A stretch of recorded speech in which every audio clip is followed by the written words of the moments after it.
अस्सलाम वालेकुम dear student. जी बेटा, चैप्टर नंबर 4 डिस्कस कर रहे थे। फर्स्ट ऑफ ऑल हमने डिस्कस किया थ्योरी के बाद एमसीक्यू के बाद शॉर्ट क्वेश्चन। ठीक है बेटा, शॉर्ट के बाद हम डिस्कस कर रहे थे एक्सटेंसिव क्वेश्चन। एक्सटेंसिव क्वेश्चन में फर्स्ट ऑफ ऑल हमने फर्स्ट 6 क्वेश्चन डिस्कस कर लिए थे। मैंने आप लोगों को क्वेश्चन मार्क करवा दिए थे, बुक पे पेज नंबर भी बता दिया था। ठीक है बेटे, आज हमने क्वेश्चन नंबर 7 स्टार्ट करना है। 7 क्वेश्चन के साथ मैंने आप इधर क्वेश्चन नंबर भी लिखना है और उनका आंसर पेज भी लिखना है। ठीक है बेटे, और पढ़ के भी बता दूंगा कहाँ से कहाँ तक आप लोगों ने इनका आंसर लिखना है। ठीक है बेटा, साथ साथ मार्क करते जाइएगा। क्वेश्चन नंबर 7 क्या है बेटे? What is metallic bond? Explain the metallic bonding with the help of a diagram. ठीक है बेटे, क्वेश्चन नंबर 7 क्या है? Extensive question number 7, page number क्या है इनका? 74 पे बुक में कि मेटालिक बॉन्ड क्या है और इनकी डायग्राम को एक्सप्लेन करें। मेटालिक बॉन्ड की जो डायग्राम बनती है, तो बेटे इनका आंसर पेज क्या है? 7 क्या है? 65। तो आप लोगों ने पेज नंबर 65 को पढ़ के बुक का पेज नंबर 65 पे जहां पे लिखा हुआ मेटालिक बॉन्ड, आप लोगों ने मेटालिक बॉन्ड उसके साथ मेटालिक बॉन्ड की पहले डेफिनेशन लिखनी है।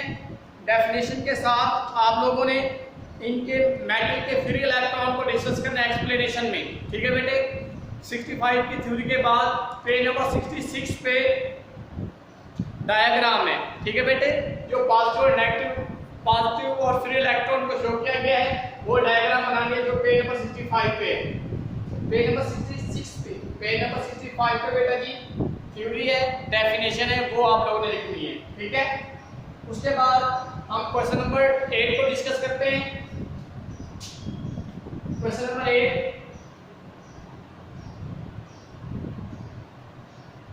क्वेश्चन नंबर 8 क्या है भाई?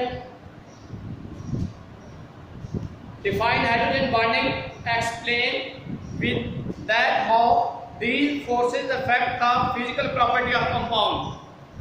पहले आप लोगों ने क्या लिखना है क्वेश्चन नंबर 8 में? हाइड्रोजन बॉन्डिंग की डेफिनेशन। उसके बाद आप लोगों ने फिजिकल इफेक्टिवनेस क्या है।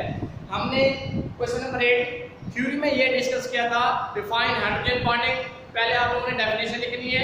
डेफिनेशन के बाद आप लोगों ने factor affecting the physical property, physical property के फैक्टर डिस्कस करने हैं। लाइक के हमने टेम्परेचर को डिस्कस किया था। ठीक है, टेम्परेचर को डिस्कस करने के बाद हमने ये डिस्कस किया था कि why does ice float on water, कि आइस वाटर के ऊपर कैसे तैरती है। ये भी इसी क्वेश्चन का आंसर भी बेटे इसी लॉन्ग में ही आएगा। ठीक है बेटे, क्वेश्चन नंबर 8 दोबारा रिपीट कर देता हूँ। Define hydrogen bonding and explain factor affecting the hydrogen bonding या फिजिकल प्रॉपर्टी। ठीक है बेटे, तो इसका आंसर क्वेश्चन नंबर 8 का आंसर कहां पे? Page number 67। आंसर पेज क्या है इसका?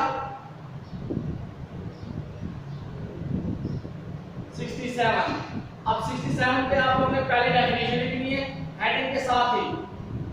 ठीक है, उसके बाद आप लोगों ने एक्सप्लेनेशन करनी है।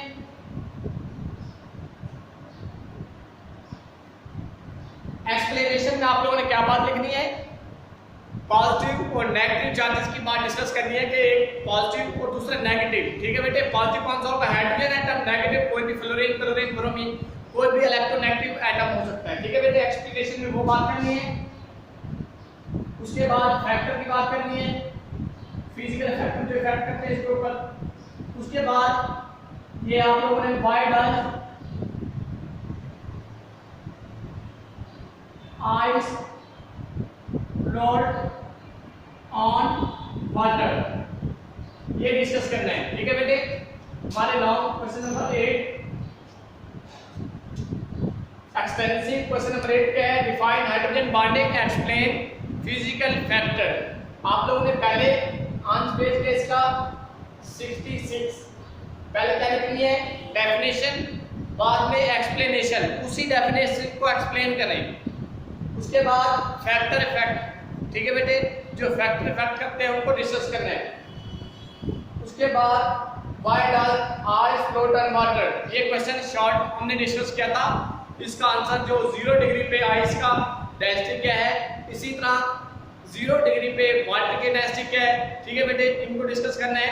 उनके बाद आप लोगों ने ये बात करनी है कि इन लिक्विड स्टेट में water molecule random movement when water freeze. ठीक है बेटे, जब वाटर फ्रीज हो जाता है तो फिर इनकी एक ओपन स्ट्रक्चर बन जाती है और स्ट्रक्चर एक्सपैंड हो जाती है। जैसे ये स्ट्रक्चर एक्सपैंड होगी तो इसी की वजह से due to this reason ice float on water. ठीक है बेटे, क्वेश्चन नंबर 8 का आंसर होगा ये। ठीक है बेटे, उसके बाद हमने क्वेश्चन नंबर 9 करना है। क्वेश्चन नंबर 9, क्वेश्चन नंबर 9 क्या है भाई? What are the intermolecular forces, compare these. बेटे हमने क्वेश्चन नंबर 8 डिस्कस किया, उसके बाद हमने क्वेश्चन नंबर 9 डिस्कस करना है। What are intermolecular forces, compare these forces with chemical bond forces with reference to HCl molecule। ये क्या है बेटे? क्वेश्चन नंबर 9 वो कह रहे हैं कि आप लोगों ने पहले इंटरमॉलिक्यूलर फोर्सेस की डेफिनेशन, उसके बाद आप लोगों ने इसको कंपेयर करना है केमिकल बॉन्ड फोर्सेस के साथ। ठीक है बेटे, ये हम पेज नंबर 66 पे, क्वेश्चन नंबर 9 पेज नंबर 66 पे ये डिस्कस कर चुके हैं। कैसे हमने डिस्कस किया था? इसका आंसर पेज क्या होगा? Answer page 66। इसमें आप लोगों ने कैसे लिखना है? पहले आप लोगों ने डेफिनेशन ऑफ इंटरमॉलिक्यूलर फोर्सेस, उसके बाद डिनोटेड रिप्रेजेंट मॉलिक्यूल HCl,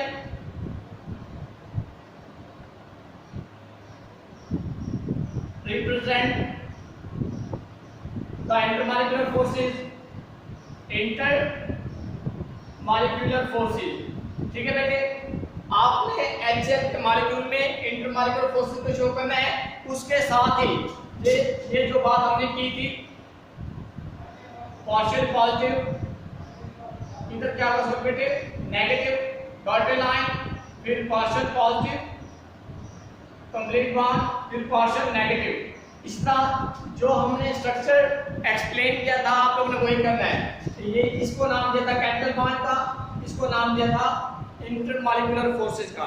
ठीक है बेटे, इसके साथ ही हमने इनकी एनर्जी को भी डिस्कस किया था।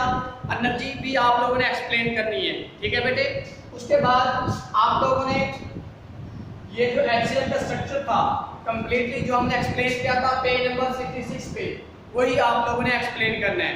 ओके बेटे, उसके बाद क्वेश्चन नंबर 10। क्वेश्चन नंबर 10 क्या है भाई? What is chemical bond and do atom form a chemical bond. बहुत ही इंपॉर्टेंट कि what is chemical bond? The force of attraction that hold together, that hold atom together. ऐसी force जो atom के जोड़े रखे उनको नाम क्या दिया जाता था? केमिकल बॉन्ड का। ठीक है बेटे, उसके बाद उन्होंने ये कहा कि एटम बॉन्ड क्यों बनाता है? Why do atom form a chemical bond. ठीक है, क्वेश्चन नंबर 10 पेज नंबर 59। इसका आंसर पेज क्या होगा? Answer page 59। ठीक है बेटे, इसमें आप लोगों ने 59 के नीचे जहां पे केमिकल बॉन्ड की हेडिंग लिखी हुई है उधर आप लोगों ने डेफिनेशन लिखनी है अंदर से। ठीक है बेटे, पेज नंबर 59 पे जहां पे केमिकल बॉन्ड की हेडिंग है उधर आप लोगों ने इसकी डेफिनेशन लिखनी है उस पेज से। और नेक्स्ट पेज इसी पेज पे ही जहां पे 59 पे केमिकल बॉन्ड की डेफिनेशन है, the force of attraction between atom that hold them together in a substance. ठीक है बेटे, ये देखें, ये यहां से आप लोगों ने डेफिनेशन लिखनी है, ये नीचे वाली। ठीक है, force of attraction between atom that hold them together in a substance, ये डेफिनेशन लिखनी है केमिकल बॉन्ड की। उसके बाद आप लोगों ने क्या करना है? ये ऊपर वाले ये लिखना है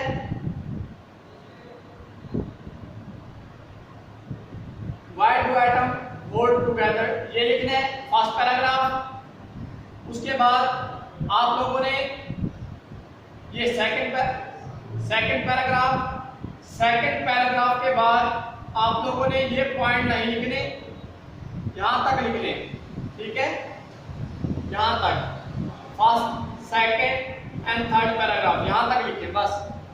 पहले आप लोगों ने डेफिनेशन, उसके बाद ये फर्स्ट 3 पैराग्राफ। ओके बेटे, ये क्वेश्चन नंबर 10 का आंसर होगा पेज नंबर 59। उसके बाद हम बात करते हैं क्वेश्चन नंबर 11।